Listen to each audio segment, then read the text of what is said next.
friends, welcome to Momma's Kitchen. നമ്മുടെ Vishu special ഒരു അടിപൊളി എപ്പിസോഡിലേക്ക് എല്ലാവർക്കും ഹൃദയം നിറഞ്ഞ സ്വാഗതം. എപ്പിസോഡിലേക്ക് തുടങ്ങുന്നതിന് മുമ്പ് തന്നെ നമ്മുടെ എല്ലാ പ്രിയപ്പെട്ട പ്രേക്ഷകർക്കും ഹൃദയം നിറഞ്ഞ ഒരു മനോഹരമായ വിഷു ദിനം ആശംസിക്കുന്നു. വിഷു പ്രമാണിച്ച് പ്രിപ്പയർ ചെയ്യാനായിട്ടുള്ള ഒരു സ്പെഷ്യൽ പായസം റെസിപ്പിയാണ് ഇന്ന് മൊമ്മാസ് കിച്ചണിൽ ഞങ്ങൾ അവതരിപ്പിക്കുന്നത്. വളരെ എളുപ്പമായിട്ട് തയ്യാറാക്കാൻ പറ്റുന്നതും വളരെ സ്വാദിഷ്ടവുമായിട്ടുള്ള ഒരു വിശിഷ്ടമായ പായസമാണ് ഏത്തപ്പഴം കൊണ്ടുള്ള പ്രഥമൻ. അതിവിശേഷപ്പെട്ട സ്വാദുള്ള, പണ്ടൊക്കെ നമ്മുടെ തറവാടുകളിൽ പ്രിപ്പയർ ചെയ്തിരുന്ന ഒരു മനോഹരമായ ഒരു പായസമാണ്. അതിരുചികരമാണ്. സോ നമുക്ക് വീഡിയോയിലേക്ക് കടക്കാം. മമ്മ ഇവിടെ റെഡിയാണ്. Let's start the video. നമ്മൾ ഏത്തപ്പഴം കൊണ്ടൊരു പായസം ഉണ്ടാക്കാനാണ് തയ്യാറെടുക്കുന്നത്. അതിനായിട്ട് നമ്മൾ 1 കിലോ നാടൻ ഏത്തപ്പഴം വാങ്ങിച്ച് നല്ല വിളഞ്ഞ് പഴുത്ത ഏത്തപ്പഴം പുഴുങ്ങിയതാണിത്. 1 കിലോ പഴം.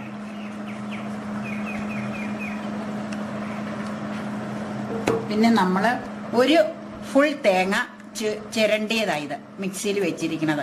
ഇതിൽ നമ്മൾ സ്വല്പം വെള്ളം ചേർത്ത് പാല് പിഴിഞ്ഞെടുക്കണം. 1ഉം 2ഉം തേങ്ങാപ്പാൽ ഇതിനാവശ്യമുണ്ട്. അതിനു വേണ്ടി എടുത്തതാണിത്. പച്ചത്തേങ്ങയാണോ? പച്ചത്തേങ്ങ. നമ്മളെപ്പോഴും പച്ചത്തേങ്ങ, പാല് നന്നായിട്ട് കിട്ടും. പിന്നെ നമ്മൾ മറയൂർ ശർക്കര, ഒരു മുഴുത്ത ഒരു ഉണ്ട ശർക്കര ഉരുക്കിയതായത് പത്രത്തിലിട്ട് ഉരുക്കി അരിച്ചു വെച്ചിരിക്കുന്നതാണ്. ഇത്രയും 3 ഇൻഗ്രീഡിയൻ്റേ ഉള്ളൂ. പിന്നെ നമ്മൾ ഏലക്ക, ജീരകമൊക്കെ പൊടിച്ച് ചേർക്കും. തേങ്ങ, അണ്ടിപ്പരിപ്പ്, മുന്തിരിങ്ങ എല്ലാം വഴറ്റിയും ചേർക്കും. ഇത്രയേ ഉള്ളൂ. വളരെ എളുപ്പത്തിൽ തയ്യാറാക്കാവുന്ന ഒരു ഇത്. പുഴുങ്ങിയ ഏത്തപ്പഴം നമ്മൾ ആദ്യം മിക്സിയിലൊന്ന് അരച്ചെടുക്കണം. പിന്നെ തേങ്ങ ചുരണ്ടി വെച്ചിരിക്കുന്നത് 1-ാം പാൽ എടുക്കുന്നതിനായിട്ട് നമ്മളൊരു 1/2 കപ്പ് വെള്ളം ഇതിലെടുത്തേക്കണം. ഇത് തേങ്ങയുടെ കുറച്ച് പൊരി കിടക്കണത് കൊണ്ടാണ് കേട്ടോ ഇത് ഇങ്ങനെ വീണ് കിടക്കണം. അത് ഇതിലേക്ക് ഒഴിച്ച് നമ്മൾ തേങ്ങയുടെ പാല് പിഴിഞ്ഞെടുക്കാൻ മിക്സിയിൽ ഇതൊഴിച്ച് ഇതിൽ വെച്ച് ഒന്ന് കറക്കണം. അപ്പം അത് നല്ല പിഴിഞ്ഞാൽ നന്നായിട്ട് പാല് കിട്ടും. 1-ാം പാലിന് 1-ാം പാലെടുത്ത് നമ്മൾ മാറ്റി വെക്കും. അത് നമുക്ക് കാണിക്കാം എങ്ങനെയാണെന്നുള്ളത്. പിന്നെ 2-ാം പാലും കൂടെ എടുക്കണം നമുക്ക്. അപ്പോൾ നമുക്ക് മിക്സിയിലൊന്ന് കറക്കി എടുക്കാം പാല് കിട്ടാനായിട്ട്. നമ്മൾ 1-ാം പാല് പിഴിഞ്ഞെടുക്കുക കേട്ടോ. മിക്സിയിൽ ചതച്ച മിക്സ് ആ വെള്ളം ചേർത്ത് ചതച്ചത് നമ്മൾ പിഴിഞ്ഞെടുക്കുക.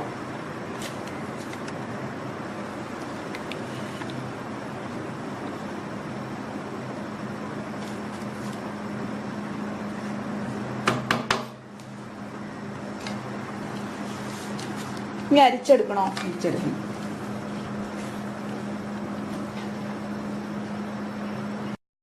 പാല് നല്ല തിക്കായിരിക്കും.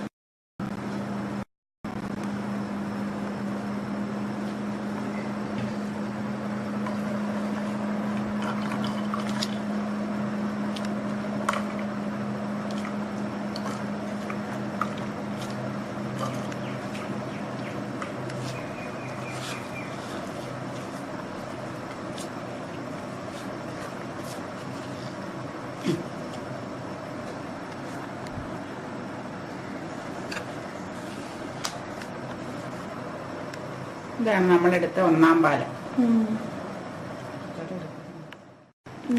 2-ാമത്തെ പാല് പിഴിയാൻ തുടങ്ങുക.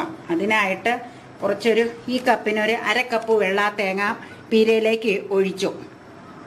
ഈ 1/2 കപ്പ് വെള്ളം. എന്നിട്ടത് പിഴിഞ്ഞെടുക്കുക. ആ സെയിം പീരയിലേക്ക് തന്നെയാണോ? അതെ. പായസത്തിനാകുമ്പോൾ 2-ാം പാൽ ഇതിന് കുറച്ച് കുറവ് മതി. സാധാരണ പായസം പോലെ വേണ്ട. വേവിച്ച് വെച്ചേക്കണതല്ലേ, അതുകൊണ്ട്.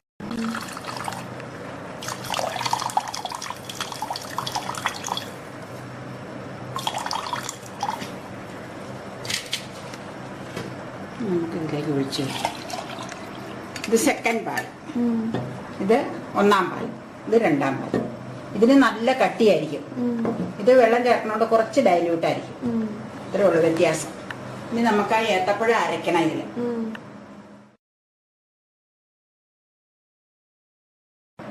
ഈ വേവിച്ച് വെച്ചിരിക്കുന്ന പഴയില്ലേ, ചുമ്മാ മിക്സിയിലൊന്ന് കറക്കി എടുക്കണം, ഉടയാൻ വേണ്ടി. വെള്ളം ചേർക്കരുത് കേട്ടോ. വെള്ളം ചേർത്താൽ ഇങ്ങനെ വെള്ളച്ചുവയായി പോകും. പുഴുങ്ങി വെച്ചേക്കണല്ലേ, ഒന്ന് കറക്കിയാൽ മതി. അപ്പം ശരിക്ക് നല്ല പേസ്റ്റ് പോലെ വരും. ഇനി നമ്മൾ ആ പുഴുങ്ങിയ പഴം മിക്സിയിലിട്ട് അരച്ച പേസ്റ്റ് ആട്ടോ ഇത്. നല്ല പേസ്റ്റ് പോലെ അരഞ്ഞിട്ടില്ലേ? ഇത്ര അരയണോ? ഇത്രയും അരഞ്ഞില്ലെങ്കിൽ എന്നാന്ന് വെച്ചാൽ കൊന്ത് പോലെ കിടക്കും. പായസം ഉണ്ടാക്കി കഴിയുമ്പോ വായില് കടിക്കുമ്പോ ശരിക്ക് ഒട്ടും വെള്ളം ചേർക്കരുത് അരയ്ക്കാൻ. കറക്കാൻ മതി. വെന്തിരിക്കുന്ന സാധനം ആയതുകൊണ്ടേ കറക്കുമ്പോഴത്തേക്ക് ഇതുപോലെ ആയിക്കോളും. വെള്ളം ചേർത്താൽ വെള്ളച്ചോവ് കൂടിപ്പോകും. ഈ പരുവത്തില് പിള്ളേർക്കൊക്കെ കുറുക്ക് പോലെ കൊടുക്കാം. അതെ അതെ അതെ അതെ, ശരിക്കും ശരിയല്ലേ? കുറുക്കായിട്ട് ഏത്തപ്പഴം പുഴുങ്ങിയത് കൊടുക്കണത് നല്ലതാ കുട്ടികൾക്ക്, കൊച്ചു കുട്ടികൾക്ക്. അമ്മായിയോടൊന്ന് പറയാം.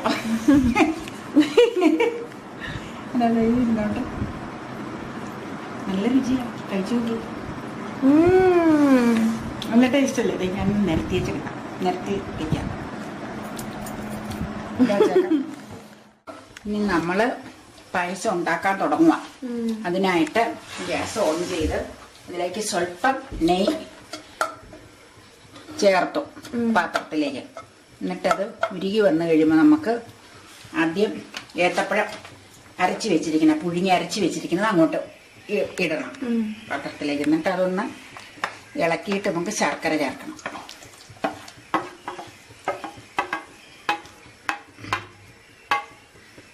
ഇതിലേക്ക് ശർക്കര ഒഴിച്ച് ചേർക്കാം. അപ്പം അത് നല്ല രസമല്ലേ? ഫുൾ ഫ്ലെയിം ആണോ? ഫുൾ ഫ്ലെയിമാണ്. ഫുൾ ഫ്ലെയിമിൽ വേണം ഇത് ചെയ്യാൻ. ഇത് എത്ര നേരം ഇങ്ങനെ ഇറക്കണം? ഇത് കുറച്ച് നേരം വേണം. ഇനി ശർക്കര ചേർക്കണം. ഇതൊന്ന് ഇതായി കഴിയുമ്പോൾ ശർക്കര ഉരുക്കി വെച്ചിരിക്കുന്നത് നമുക്ക് ചേർക്കണം. ചൂടായി കഴിയുമ്പോഴാണ് ഒന്ന് ഒരു മിനിറ്റ് ആ നെയ്യൊക്കെ ആയിട്ടൊന്ന് ചേർന്ന് കഴിയുമ്പോൾ. ചൂടാവണമെന്നൊന്നുമില്ല, ഇനി ഇളക്കിക്കൊണ്ടിരിക്കുകയല്ല. ശർക്കര ഉരുക്കിയത് ചേർക്കുവാട്ടോ ഇതിലേക്ക്, മധുരത്തിനുള്ളതേ. ഒന്ന് അരിച്ചു വെച്ചിരുന്നാ പിന്നെ എന്തോ പൊടിയുള്ളത് പോലെ തോന്നിയതാ. ഇത് മറയൂരാകുമ്പോൾ അരിക്കണമെന്നില്ല, ഒട്ടും മാലിന്യം ഇതിലുണ്ടാവൂല ഈ ശർക്കരയിൽ. പക്ഷെ ഒന്ന് അരിച്ചേ കഴിഞ്ഞ് എന്തെങ്കിലും. ഇതെന്തോരം ശർക്കര ഉരുക്കിയത് ചേർക്കണം? നമ്മള് ഒരു മുഴുത്ത ഒരു ഉണ്ടയാ ഉരുക്കി വെച്ചിരിക്കുന്നത്. അത് മധുരം എന്തോരം വേണമെന്ന് അറിയില്ലല്ലോ, ഇപ്പൊ കറക്റ്റ് ആവണമെന്നില്ലല്ലോ തേങ്ങാപ്പാലൊക്കെ ചേർക്കുമ്പോ. ഞാനത് മുക്കാലും അങ്ങ് ഒഴിച്ചു തൽക്കാലം ഇതിലേക്ക്. ശർക്കര ഉരുക്കുന്നത് എങ്ങനെയാണെന്ന് ഇതിനു മുമ്പ് നമ്മളൊരു വീഡിയോയിൽ കാണിച്ചിട്ടുണ്ട്. ആ വീഡിയോയുടെ ലിങ്ക് ഇതിന്റെ താഴെയുള്ള ഡിസ്ക്രിപ്ഷൻ ബോക്സിൽ ഇട്ടിട്ടുണ്ട്. എല്ലാവരും ഒന്ന് please go through that link.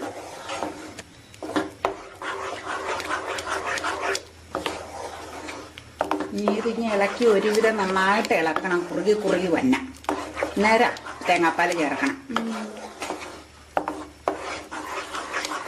ഒരു കറുപ്പ് നിറം പോലെ വരും, വഴറ്റി വഴറ്റി.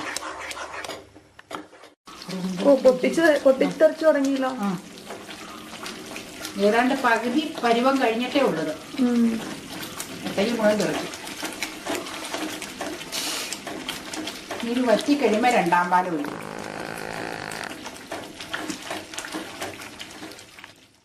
പറഞ്ഞോട്ടെ. ഇനി നമ്മളീ ഇത് ശർക്കര പാനിയിൽ കിടന്ന് ഏത്തക്ക വേവിച്ചത് ശരിക്കങ്ങ് വരണ്ടും. ഇനി നമ്മൾ രണ്ടാം പാല് ചേർത്ത് കൊടുക്കുക കേട്ടോ. ഈ രണ്ടാം പാല് ചേർത്തേച്ച് നമ്മൾ ഇളക്കി കുറച്ചുകൂടി ഒന്ന് കുറുകി വരുമ്പോൾ ഒന്നാം പാൽ ഒഴിക്കും. ഫുൾ ഫ്ലെയിമിലാണോ? ഫുള്ള പൊട്ടിത്തെറിക്കുമ്പോ ഇടയ്ക്കൊന്ന് സിമ്മിലേക്ക് ആക്കണതാ. ഇനി ഫുള്ളിലിടണം, എന്നാലേ ഈ പാല് പറ്റി വരണ്ടേ. ഇത് രണ്ടാം പാല് പറ്റിയിട്ടാ ഒന്നാം പാൽ ഒഴിക്കണം. ഒന്നാം പാൽ ഒഴിച്ച് ചൂടായി കഴിയുമ്പോൾ നമ്മൾ വാങ്ങും. പിന്നെ എല്ലാം വഴറ്റി ചേർക്കണം, മറ്റുള്ളതിന്റെ പോലെ കിസ്മിസും അണ്ടിപ്പരിപ്പൊക്കെ. ഇത് എത്ര നേരം കഴിഞ്ഞാ ഇതൊന്ന് കുറുകണ? ഇത് ഒരു 5 മിനിറ്റ് എടുക്കുമായിരിക്കും. ദേശം കുറുകി വരട്ടെ, നേരം തെറിക്കും.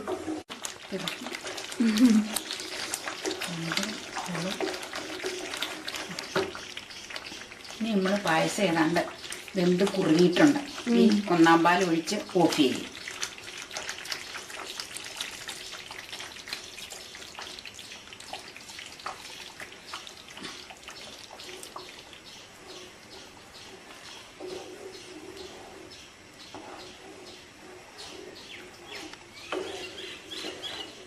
ഒന്നാം പാൽ ഒഴിച്ചിട്ട് കുറെ നേരം ഇങ്ങനെ ഇളക്കൊന്നും വേണ്ട. ഇപ്പൊ തന്നെ അത് മിക്സ് ആവാൻ വേണ്ടി. പിന്നെ നമ്മളൊന്ന് ചൂടാക്കുള്ളൂ. അല്ലെങ്കിൽ ഇങ്ങനെ തിളച്ച് ഇതായി കഴിഞ്ഞാൽ കൊള്ളൂല, പിരിഞ്ഞു പോകുന്നൊക്കെയാ പറയണത്. ഒന്നാം പാല് വീണ് കഴിഞ്ഞാൽ പിന്നെ തന്നെയില ഒരുപാട് കുറുകലായി പോകും. ഏത്തപ്പഴത്തിന് തന്നെ കുറുകലല്ലേ. നമ്മൾ ഓഫ് ചെയ്യണ രംഗാട്ടോ. ഓഫ് ചെയ്യുക. പിന്നെ ഇതൊക്കെ വഴറ്റി ചേർക്കണം. കിസ്മിസും അങ്ങനെയുള്ളതൊക്കെ ഓഫ് ചെയ്യുക. ഇനി നമ്മൾ പായസം വാങ്ങിയില്ലോ, പായസത്തിലേക്ക് വറുത്തിടാനായിട്ട് എള്ള്, കാഷ്യൂ ഇതെല്ലാം നെയ്യിൽ മൂപ്പിച്ചേച്ച് ഇതിലേക്ക് ചേർക്കുക കേട്ടോ. ഉള്ള സംഗതികൾ ഇൻഗ്രീഡിയൻസ്. പിന്നെ ഏലക്കായും ജീരകവും പൊടിച്ച് ചേർക്കണം. അത് തണുത്ത് കഴിഞ്ഞിട്ട് പായസത്തിന്റെ ഒരു മണമൊക്കെ വന്നില്ലേ. എള്ള് ചേർക്കുക കേട്ടോ. കുറച്ചൊന്ന് മൂത്തട്ടാലേ. നന്നായിട്ട് മൂത്ത് കഴിഞ്ഞിട്ട് ഇറക്കി ഇച്ചിരി നീങ്ങി നിന്നു. ഇത് നന്നായിട്ട് മൂത്ത് കഴിയുമ്പോൾ എള്ള അതിലേക്ക് ചേർക്കും. നമുക്ക് ഓഫ് എള്ളിന് അധികം ഇതില്ലല്ലോ, വേവില്ലല്ലോ, ചെറിയ ഇതല്ലേ. നമുക്കിതിലേക്ക് ഒഴിക്കുക കേട്ടോ.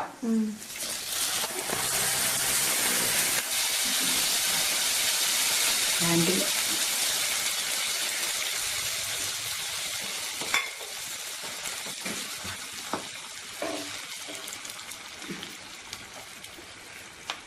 ഇത് ചിലപ്പോ ലിബി ആന്റി ഉണ്ടാക്കുമായിരിക്കും അല്ലേ? ആ, ലിബി മധുവിന് ഇതൊക്കെ താല്പര്യമായിരിക്കും. ലിബി എന്നോട് ഇങ്ങനെ കാളനിടാൻ പറഞ്ഞിട്ടുണ്ട്. ആണോ? നമുക്ക് ഇനി ഒരു ദിവസം അത് ഇടാം. ലിബി ആന്റി കാണുന്നുണ്ടോ? ഹായ്, ഇത് ഉണ്ടാക്കി നോക്കൂ കേട്ടോ. അഭിപ്രായം പറയണേ. എല്ലാവർക്കും വീഡിയോ ഇഷ്ടമായി എന്ന് വിചാരിക്കുന്നു. എല്ലാവരും ഇത് ട്രൈ ചെയ്ത് നോക്കുക. വളരെ വിശേഷപ്പെട്ട ഒരു പായസമാണ്. ഏത്തപ്പഴത്തിന്റെ ആ ഒരു പുളിരസവും ശർക്കരയുടെ മധുരവും ഒക്കെ ചേർന്ന് വരുമ്പോൾ ഒരു ന്യൂട്രൽ ആയിട്ടുള്ള അതിവിശേഷപ്പെട്ട ടേസ്റ്റ് ആണ്. വിഷുവിന്റെ ദിവസം എല്ലാവരും ഇത് ട്രൈ ചെയ്ത് നോക്കുക. വളരെ എളുപ്പത്തിൽ നമുക്ക് തയ്യാറാക്കാനും പറ്റും. വീഡിയോ ഇഷ്ടമായെങ്കിൽ ലൈക്ക് ചെയ്യാൻ മറക്കരുത്. ഒപ്പം കമന്റ്സ് താഴെയുള്ള കമന്റ് ബോക്സിൽ രേഖപ്പെടുത്തുക. ഷെയർ ചെയ്ത് കൊടുക്കുക. ഫാമിലിക്കും ഫ്രണ്ട്സിനും എല്ലാവർക്കും ഷെയർ ചെയ്ത് കൊടുക്കുക. അവരോട് എല്ലാവരോടും സബ്സ്ക്രൈബ് ചെയ്യാനും പറയുക. ഇതുവരെ ഈ ചാനൽ ഇനിയും സബ്സ്ക്രൈബ് ചെയ്തിട്ടില്ല എന്നുണ്ടെങ്കിൽ എല്ലാവരും ഒന്ന് സബ്സ്ക്രൈബ് ചെയ്യൂട്ടോ. വീഡിയോയുടെ തൊട്ട് താഴെയുള്ള റെഡ് ലെറ്റേഴ്സിൽ സബ്സ്ക്രൈബ് എന്ന ഓപ്ഷൻ കിടപ്പുണ്ട്. അതിൽ ക്ലിക്ക് ചെയ്ത് ചാനൽ സബ്സ്ക്രൈബ് ചെയ്യുക. ഒപ്പം തന്നെ തൊട്ടടുത്തുള്ള കുഞ്ഞു ബെല്ലൈക്കൺ കൂടി ക്ലിക്ക് ചെയ്ത് കഴിഞ്ഞാൽ ഓരോ തവണ ഞാൻ വീഡിയോ അപ്ലോഡ് ചെയ്യുമ്പോൾ നിങ്ങൾക്ക് പേഴ്സണൽ നോട്ടിഫിക്കേഷൻ കിട്ടുന്നതായിരിക്കും. വീണ്ടും അടുത്ത റെസിപ്പിയിൽ വീണ്ടും കാണാം. Bye bye, take care, see you. എല്ലാവരും പായസം ഉണ്ടാക്കിയിട്ട് അതിന്റെ അഭിപ്രായങ്ങൾ താഴെയുള്ള കമന്റ് ബോക്സിൽ രേഖപ്പെടുത്തണം കേട്ടോ. മറക്കരുത്. ബൈ.